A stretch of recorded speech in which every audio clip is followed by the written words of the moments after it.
I hope everyone was extra nice for Santa Cook this year and put out a plate of cookies with $20 bills. For those who were somehow unaware of this tradition, yeah, you put out a nice glass of warm milk and a plate of cookies with about 8 $20 bills on top of it. And then, if you were good that year, the next morning, you will see no cookies, no 20s, but a 5-watt charge brick that Santa Cook will leave behind. So if you guys were good, you all enjoyed your brick. But in today's video, we're talking about what iPhones Santa Cook left behind and what iPhones were most activated during the period of December 25th, which, in case you weren't aware, is the day in which most new smartphone activations take place. Out of every other day in the year, most of them happen on Christmas Day, and here's what models were activated most. Let's begin.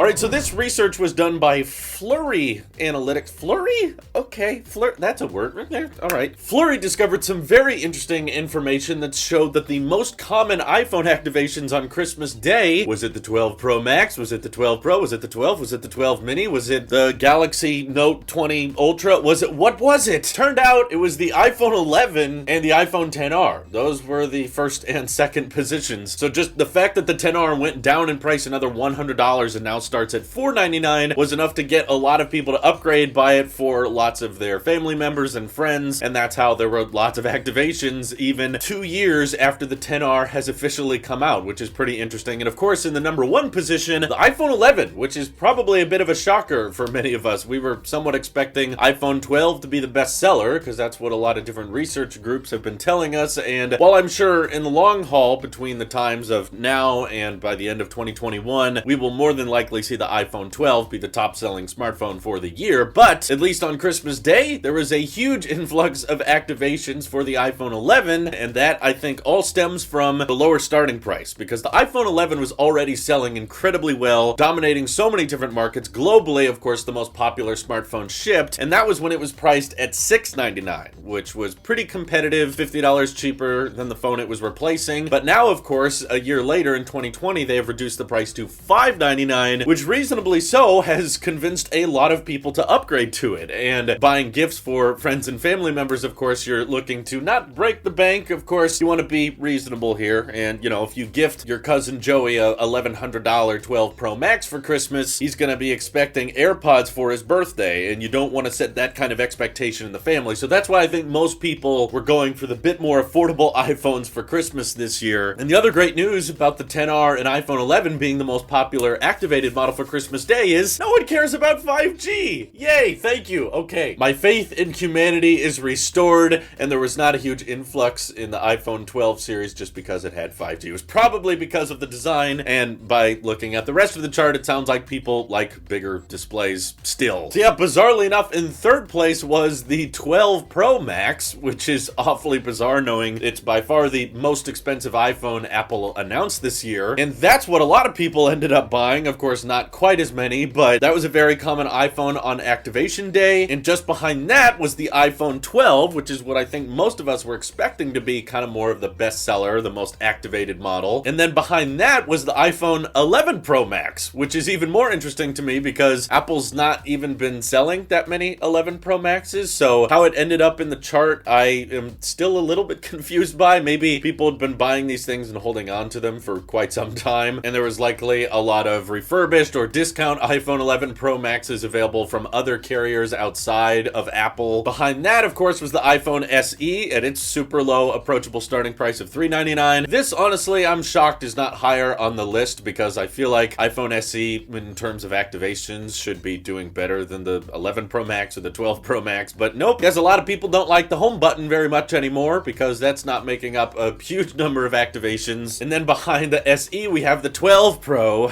Bizarrely enough, so many people wanting that one. And then the iPhone 8 Plus, the iPhone 8, which I guess are still seeing a lot of activations, probably doing well because of its lower starting price and availability in other countries. Apple's not selling it anymore ever since the iPhone SE came out, but there were still plenty of activations. And then in very, very last place, there was the LG K30, which, yeah, in case you're wondering why is the LG being talked about here, this list is for most activated devices on Christmas Day. Despite despite it being 90% iPhones, this is literally just counting all devices being activated on this day in the year, which is kind of bizarre to think about considering how many of these iPhones Apple doesn't really even sell anymore, and yet there's still so many activations across the lineup. But in my opinion, it proves that there is still a very present and very long-term market of customers that are willing to buy older iPhones that are more affordable, especially if they're looking for gifts. And while just one day's worth of activations should not be an indicator of these are the best sellers, like it doesn't mean iPhone 11 is gonna outsell every other iPhone in the next year, but it does give an indication of where a lot of consumer demand is. And I think that most of the people buying or getting these new iPhones that were activated on Christmas are most likely replacing previous generation iPhones that they've been holding on to for years. And the fact that in the top 10 most activated devices, we're still seeing iPhone 8 Plus and iPhone 8 and 11 Pro Max, I think that is evident that there's a lot of people with iPhones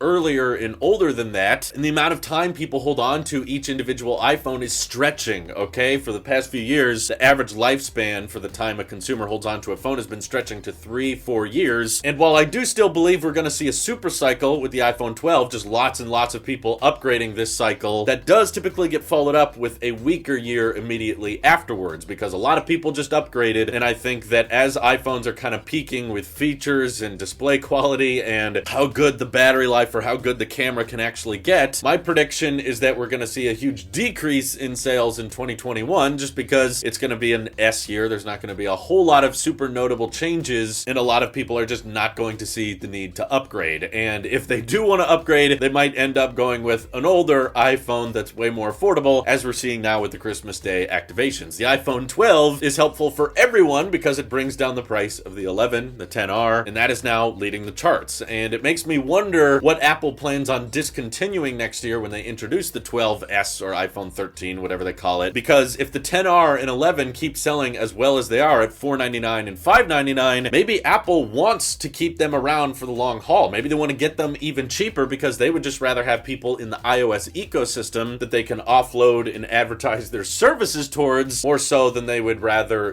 discontinue those cheaper iPhones and make people start looking outside of iPhones and looking at Android competitors, and then Apple's unable to pitch their services towards those people. So it's going to be a very interesting time for Apple to see if they're going to go more for iOS market share, or do we want to secure successful profit margins on each individual model. And there's also the argument to be made that if the 10R and 11 keep selling this great, is that going to impact future iPhone sales? You know, if they can make those two iPhones affordable and cheap enough that lots of people are buying them, maybe next year it makes sense for Apple to discontinue every single version of the iPhone 12. If they try to bring down the price of the iPhone 12, then everyone's just going to end up buying that instead of the 12S and the 13. So it's an interesting dilemma. I, for one, am very depressed that the 12 mini is not showing up here. Come on, I'm loving this thing, guys, okay? This thing is fantastic. It's powerful, it's tiny, it's easy to use with one hand, but no one else sees it. I guess the world is moving on. You know, all the best-selling phones now are in the 6.1-inch department. I guess that's what most people care about. The small phones of the world are losing people's interest, and it's a shame, because I think this is still really impressive, and I hope Apple keeps making them. But what do you guys think of the Christmas Day activations? Did they surprise you? Are you still wondering what the LG K30 is? Because I am too. Certainly feel free to let me know. This is your Apple Sheep here, and thank you all for getting me through the rough year that was 2020. It's been fun. It's been real. It hasn't been real fun. However, 2021 can't get much worse, right?